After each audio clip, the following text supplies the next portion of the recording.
મોટી તકલીફ. જો અહીંયા બેઠા હોય રાજકોટના વિચાર આવે, રાજકોટ બેઠો દેવગામના વિચાર આવે, અહીં કથામાં બેઠા હોય ઘરના વિચાર આવે, ઘરે હોય તેમ થાય કે હાલો જલ્દી કથામાં થાય.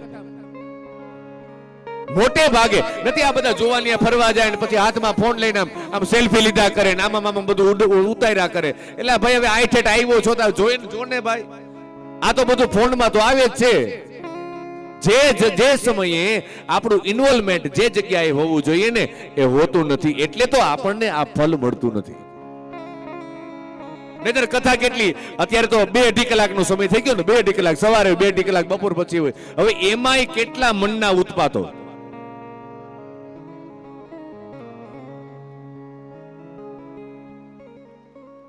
ભગવાન કૃષ્ણની કૃપાથી આવો સુંદર મજાનો અવસર અહીંયા પ્રાપ્ત થયો છે. સમય તો આમ ને આમ વીતી જવાનો. હા, આ 7 દિવસ ક્યારે પૂરા થઈ જશે ને, આ વીજળીના ચમકારા જેવું છે.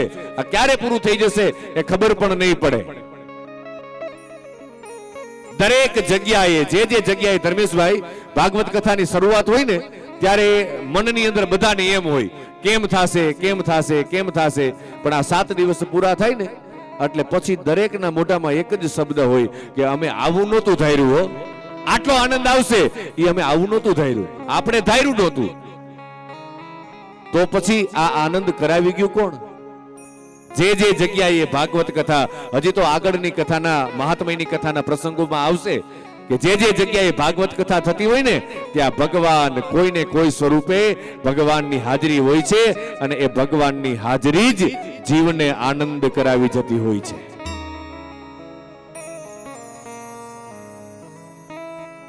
આ પોથી મહિલા રીંગણા નથી, નહીતર તો અત્યારનું જગત, અત્યારનો સમય તો બહુ હોશિયાર છે.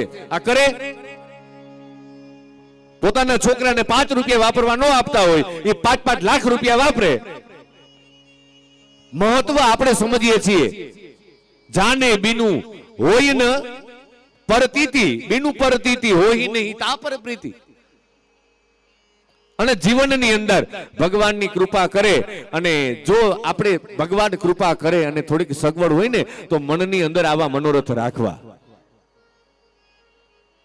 જ્યાં ભાગવત કથા થતી હોય શ્લોકાર્ધમ શ્લોકપાદમ વા નિત્યમ પઠેદ ભાગવતંચ નિત્યમ પઠેદ.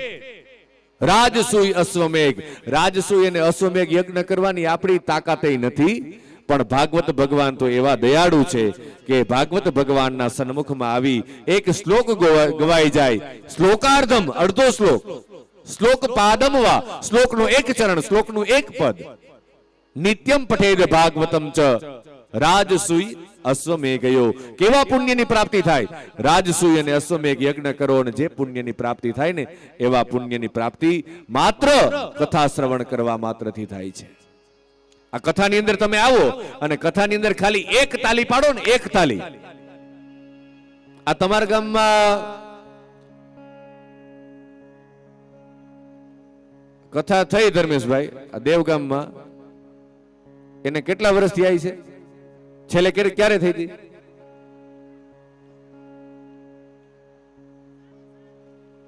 3-4 વર્ષ થઈ ગયા ને? 7 વર્ષ પહેલા કથા થઈ હતી. એટલે હવે તો લગભગ કોઈને યાદ નહીં હોય, ખાલી કથા થઈ હતી એટલું જ યાદ છે ને. એટલે હવે છે ને, હવે બધા જો આપણે નસીબ પરિવારના આમંત્રણને માન આપી આપણે બેનું દીકરીઓ જમાઈ ને બધા આવ્યા ને, હવે અહીંથી હવે બધા રોકાઈ જાજો, સમજ્યા ને? હા, એ તો ધર્મેશભાઈ ની તો બધા આગ્રહ કરશે, અલ્પેશભાઈ ની. આમાં પાછા બીજા જોવાની ખોટું નહીં લગાડતા. મને આ બેના નામ 2 જ મળ્યા છે એટલે એ 2 જ યાદ રહી ગયા. મોટી તકલીફ પાછી એ છે કે નામ યાદ ન રહે.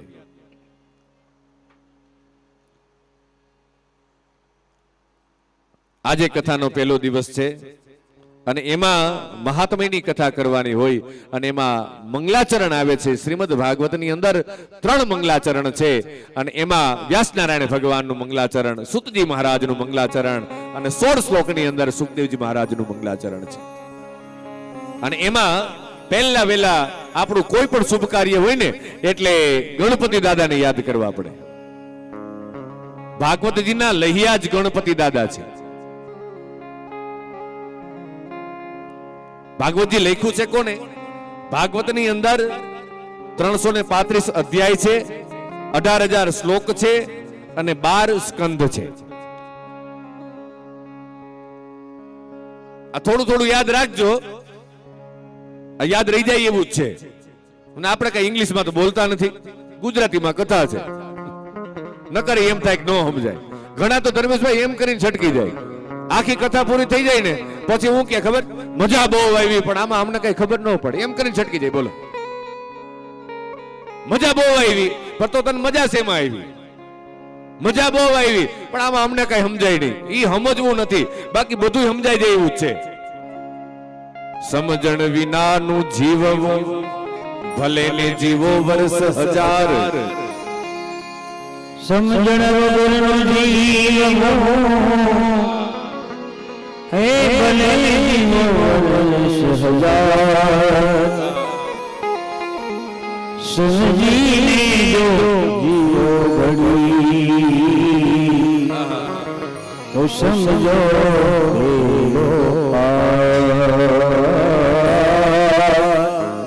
સમજીને જો જીવો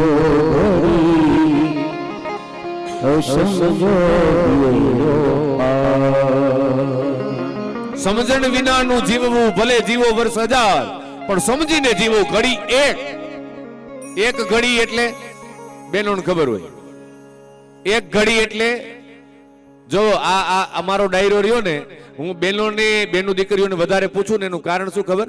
બેનો દીકરીઓ છે ને એટલા ભાવથી કથા સાંભળતી હોય. આ બાજુ ભાવ તો હોય પણ એને કામ જાજા હોય. અને પાછો અમારો ડાયરો હોય ને એટલે અમને ખબર હોય એમ, એને જો એને તાલી પાડવાની ભલામણ હું ન કરું, એને બોલવાની ભલામણ ન કરું. કારણ કે અમારો આ ડાયરો રહ્યો ને એને બધાએ નક્કી કરી લીધું છે કે ઘરે ન બોલવું ને બહાર જાય ન્યાય.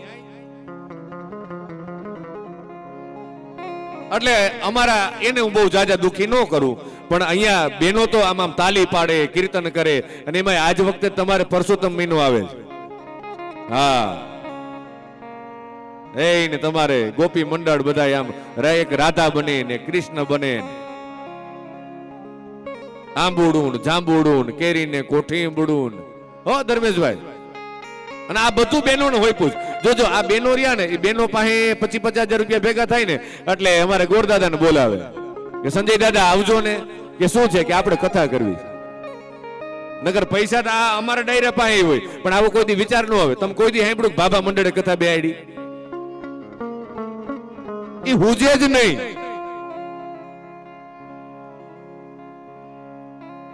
અને અમારે એમાંય ખાસ સંજય દાદા, અને ઈ તો એવા પવિત્ર ભૂદેવ છે, અને એના 4 હાથ, એના આશીર્વાદ છે આ નસીત પરિવાર ઉપર, અને ભાઈબંધ પણ છે ધર્મેશભાઈના.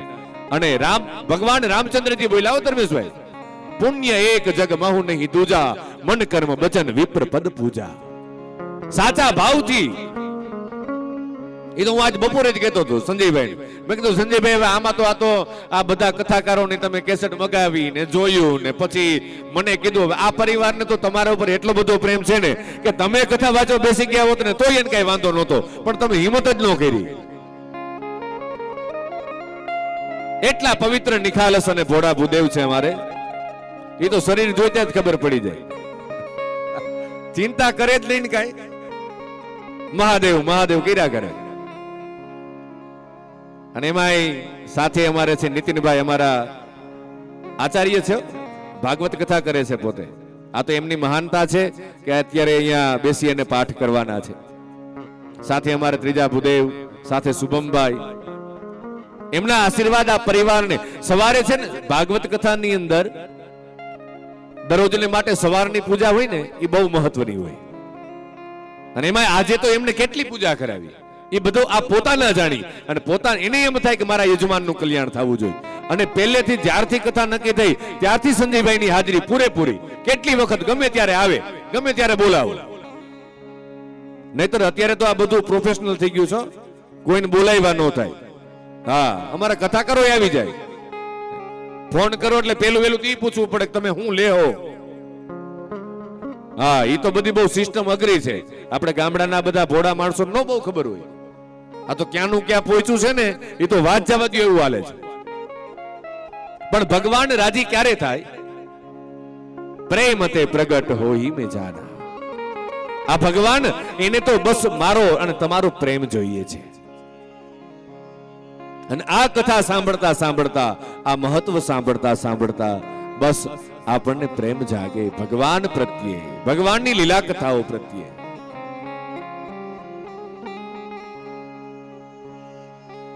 અને માણસની સાચી ઉંમર છે ને, એ સાચી ઉંમર ઈ જ કહેવાય કે જેટલો સમય પરમાત્માના ભજનની અંદર પસાર થયો હોય ને, જે સમય, એ જ માણસની સાચી ઉંમર. આપણા રાજકોટની અંદર રાજકોટના સંત રણછોડદાસ બાપુ થયા. એને રણછોડદાસ બાપુને કોઈએ પૂછેલું, જોજો આ નાની વાત છે, રણછોડદાસ બાપુને કોઈએ પૂછેલું કે બાપુ તમારી ઉંમર કેવડી? ત્યારે રણછોડદાસ બાપુએ કીધું કે મેં રાજા અકબરને જોયેલો. બીજો એક માણસ આવ્યો અને એને પૂછ્યું કે બાપુ તમારી ઉંમર કેવડી? ત્યારે રણછોડદાસ બાપુએ કીધું કે મેં રાણી વિક્ટોરિયાને જોયેલી. વળી ત્રીજો માણસ આવ્યો અને એને પૂછ્યું કે બાપુ તમારી ઉંમર કેવડી? ત્યારે રણછોડદાસ બાપુએ કીધું કે મારી ઉંમર 12 વર્ષની. ત્રણેય ભેગા થયા કે બાપુ આમ કેમ કે છે? ક્યાં રાજા અકબર, ક્યાં રાણી વિક્ટોરિયા, આ કેટલો બધો વચ્ચે સમયનો ગેપ છે, કેટલા બધા વર્ષો વીતી ગયા. અને વળી પાછા બાપુ એમ કે છે કે મારી ઉંમર 12 વર્ષની. તો આમાં બાપુની સાચી ઉંમર કઈ? ત્રણેય લોકો ભેગા થયા અને રણછોડદાસ બાપુ પાસે આવ્યા અને રણછોડદાસ બાપુને પૂછ્યું કે બાપુ આમાં અમને કઈ સમજાતું નથી. તમે ઘડીક વાર એમ કહો છો કે રાજા અકબરને જોયેલો, થોડી વાર થાય તેમ કહો છો કે રાણી વિક્ટોરિયાને જોયેલી, અને થોડી વાર થાય તેમ કહો છો કે ઉંમર 12 વર્ષની. તો બાપુ તમારી ખરેખર સાચી ઉંમર કઈ? ત્યારે રણછોડદાસ બાપુ હસવા લાગ્યા અને રણછોડદાસ બાપુએ કીધું કે ભાઈ મેં ખરેખર રાજા અકબરને જોયેલો, મેં ખરેખર રાણી વિક્ટોરિયાને જોયેલી, પણ બાપુ તો એમ કેમ કહો છો કે તમારી ઉંમર 12 વર્ષની? ત્યારે રણછોડદાસ બાપુએ કીધું કે ભાઈ માણસનો જે સમય ભગવાનના ભજનની અંદર પસાર થયો હોય ને, એ જ માણસની સાચી ઉંમર છે. બાકી તો દી કાઢ્યા કહેવાય. મને એમ લાગે છે કે મારી સાચી ઉંમર 12 વર્ષની, એટલે કે 12 વર્ષ મેં ભગવાનનું ભજન કર્યું ને, એ જ મારી સાચી ઉંમર છે. હવે વિચારવાનું આપણે છે કે આપણી સાચી ઉંમર કઈ? જે સમય ભગવાનના ભજનની અંદર વીતે ને, એ જ માણસની સાચી ઉંમર છે. અને આ શાસ્ત્ર એ મને ને તમને સાવધાન કરે છે અને એ જ સમજાવે છે કે આ જગતમાં જે આંખથી દેખાય છે આ કાંઈ રહેવાનું નથી. અને ભગવાનની વ્યવસ્થા તો જોવો, અહીંયાથી એક તણખલું આપણે સાથે લઈ જઈ અને જઈ શકીએ એમ નથી, તોય આટલી લાગી છે. આમાં જો આ બધું ભેગું લઈ જવાતું હોત, હા ધર્મેશભાઈ કાટલા પકડો. ગજબની રચના કરી ભગવાને. અહીંયાથી એક તણખલું સાથે આપણે આવવાનું નથી, આપણને ખબર છે, તોય આટલી મગજમારી છે. જો આ બધું સાથે લઈ જવાતું હોત તો. એકલા રે આવ્યા મનવા, એકલા જવાના, સાથી વિના સંગી વિના, એકલા જવાના. અને ભાગવતજી એ જ સમજાવે છે કે અહીંયાથી આપણે જતા પહેલા કોઈ પશ્ચાતાપ નહીં, કોઈ દુઃખ નહીં. રામકૃષ્ણ પરમહંસ તો એમ કહેતા કે આ સંસારની અંદર રહેવાનું કેવી રીતે? જળ કમળવત. જેમ પાણીમાં કમળ હોય પણ એ કમળને એ જળ એ સ્પર્શ કરી શકતું નથી, એવી રીતે આ સંસારની અંદર રહીએ ને તો આપણો ઉદ્ધાર થાય. પણ આપણી તકલીફ બધું માથે લઈને ફરી.